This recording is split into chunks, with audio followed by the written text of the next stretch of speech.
Au nom du Père, qui Papa, qui solo kelelo kelo, du Fils, dit Papa, Dialungana, Kiangani Salomon, donc le Pacifique, et du Saint-Esprit, dit Papa, Kuntima Diangenda, les trois glorieux en une seule personne, à savoir sa divinité, Tata Simon Kimbangu Kiangani, le chef spirituel et représentant le gal du kimbanguisme.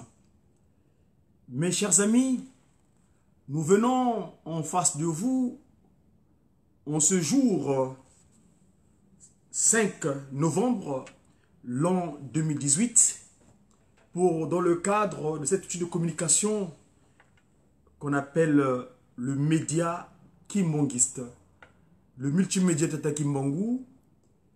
Et vous savez que le mot média, nous disposons différentes fonctions, on veut dire secteurs, mais ici dans le cadre de multimédia, donc le réseau des autoroutes d'information. Alors, aujourd'hui donc je disais tantôt qu'on est le 5 du mois de novembre.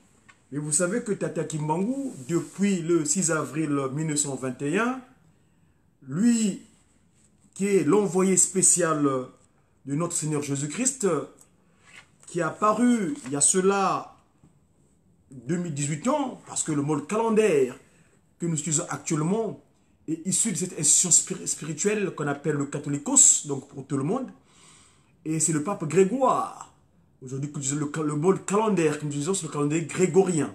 Et dans le cadre de ce calendrier grégorien, aujourd'hui, donc, on est le 5 novembre.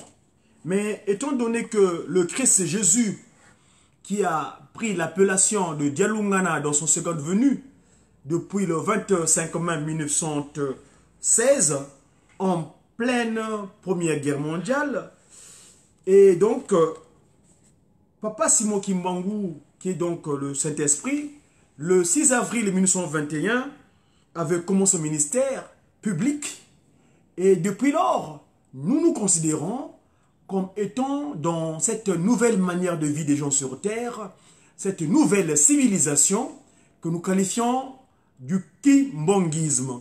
Donc, l'heure chrétienne étant révolue, car Papa Simon Kimbangu, qui a pris de la part du Christ, qui a donné le christianisme, et donc le kimbanguisme est la suite logique du christianisme. Donc, c'est le message du Christ vérifié et ajusté par Tata Kimbangu. Et donc, cette institution spirituelle qui a commencé depuis le 6 avril 1921 nous a porté cette nouvelle manière de vie qui se résume dans les trois principes fondamentaux, à savoir l'amour sincère vis-à-vis de son semblable, le respect scrupuleux de 10 commandements et ses corollaires qui existent au sein de l'institution de Tata Kimbangu, l'institution spirituelle bien sûr, et donc surtout les bonnes œuvres. Et ces bonnes œuvres, l'accent est surtout porté à la construction de cette ville nouvelle de paix, donc Yerushalemi, donc la cité nouvelle de paix, la nouvelle cité de paix, où réside donc Papa Kisolo Kelo, Papa Dialungana et Papa Diangenda Kuntima, qui va recevoir toutes les nations du monde. Et donc, je disais tantôt que le kimbanguisme étant la suite logique du christianisme, donc on a un nouveau mode calendaire qu'on appelle le Kimbangumuna. Le Kimbangumuna, qui est donc ce calendrier inspiré par Tata Kimbangu à notre grand frère dans le cadre du Pakundongo Pelekete, donc le Mandombe, c'est-à-dire prends le demandeur, prends toi qui pries beaucoup. Et dans ce cadre-là, aujourd'hui, dans le Kimbangumuna, on est rentré dans le mois de Kumpwa. Nous avons fini le mois de Mbangala et depuis donc la semaine, depuis donc je disais tantôt, depuis le 31 le 30 plutôt octobre, nous avons commencé le mois de Kumpoa. Donc le 30 dernier du mois octobre, on était le premier jour du... pour ne pas... Attendez, je vais prendre mes notes parce que quelquefois, donc je me résume. Donc depuis donc, le 3 novembre, on est le premier jour de Kumpoa.